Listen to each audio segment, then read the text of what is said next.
sakit, saudara. Maka oleh sebab itu pada saat saya mengatakan kepada kita, kalau kita sudah percaya sama Yesus, Yesus sungguh-sungguh. Karena apa dikasih Tuhan? Tidak ada Allah lain seperti Yesus yang pernah naik ke surga. Tidak ada.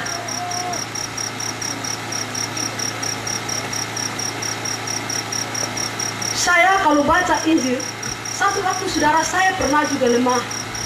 Saya lemah bukan apa-apa, karena memang sesudah saya mendapat yayasan bersama dengan semua hamba-hamba Tuhan yang ada tadi, saya sedikit kecut. Kenapa saya sedikit kecut, saudara? Karena banyak orang mengatakan seperti ini, kamu buat yayasan itu modal kamu berapa?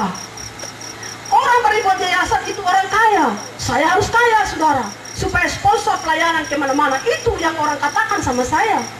Tapi saudara, saya tidak punya uang pada waktu saya meminta yayasan pada Tuhan.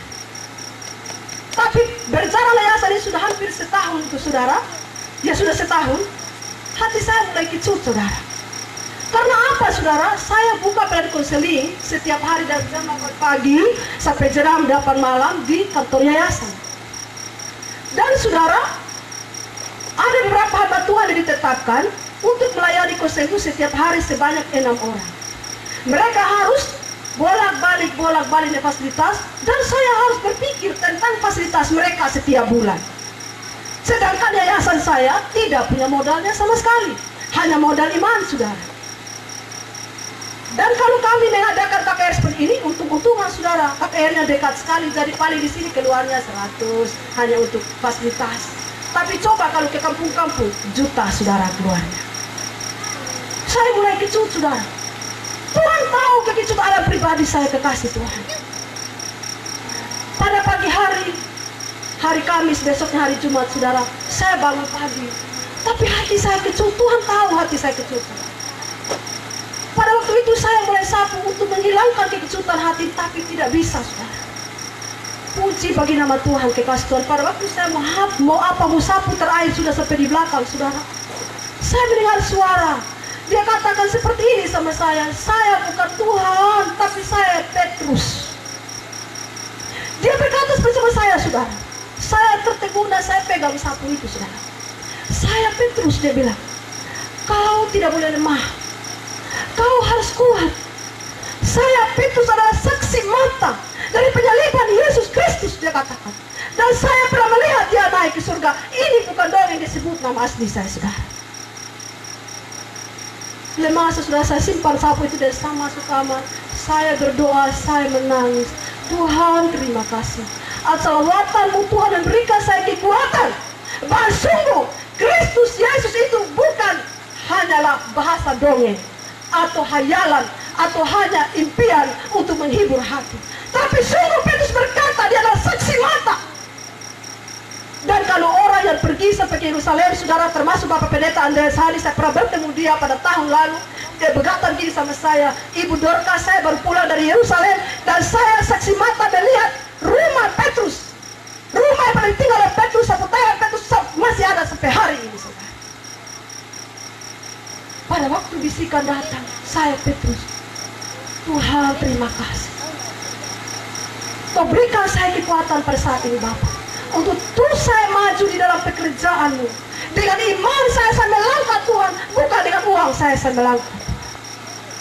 Dan kekasih Tuhan, pelayanan kami semakin hari semakin diberkati Tuhan. Kami berada di sini pada bulan Mei ini, saudara. Bulan lalu kami melayani di Wangga, di GB Wangga, di GB Rupiah Ahu. Bulan ini, bulan Mei, di awal Mei kami ada di sini, saudara.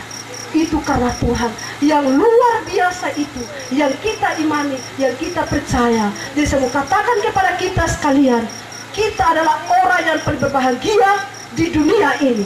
Karena kita tidak salah pilih. Kita sungguh percaya kepada Yesus Kristus, Anak Allah yang hidup, yang pernah sungguh dilihat dan mata kepala oleh Petrus Yohanes naik ke surga. Dan sejarah membuktikan bahwa di Yerusalem di sana ada bukti nyata daripada apa yang pernah dikerjakan oleh Yesus Kristus dengan para muridnya, saudara. Jangan khawatir, jangan bimbang, jangan ragu.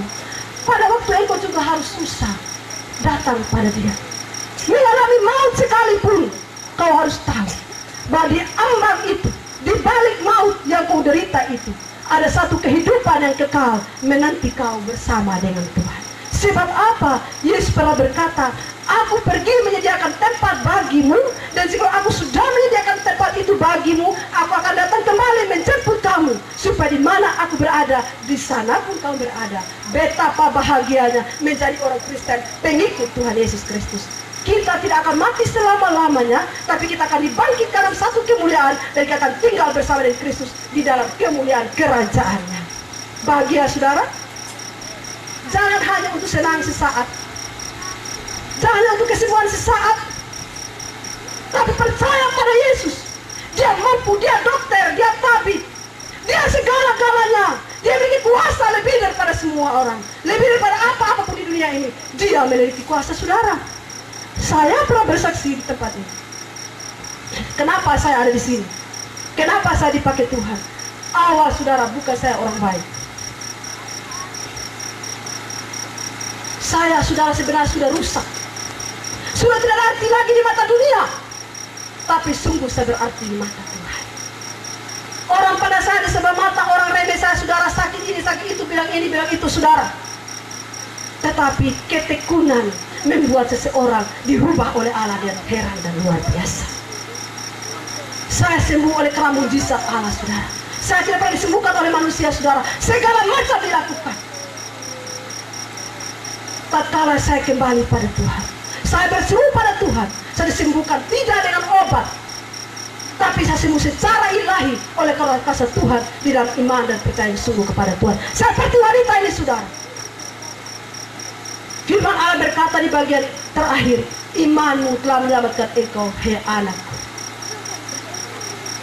Saat malam hari ini juga, jika orang iman sungguh di dalam hatimu kepada Yesus, dan saat ini kau datang pada Yesus, apapun juga masalahmu, apapun juga pergumulanmu, apapun juga persoalan di dalam hidupmu, mungkin saja kau gagal di dalam rumah tanggamu, mungkin saja ada suami yang berselingkuh, istri yang meninggalkan rumah tangga, atau anak itu sudah tidak bisa diatasi lagi, atau mungkin ekonomi memorat-marit, dan lain-lain sebagainya.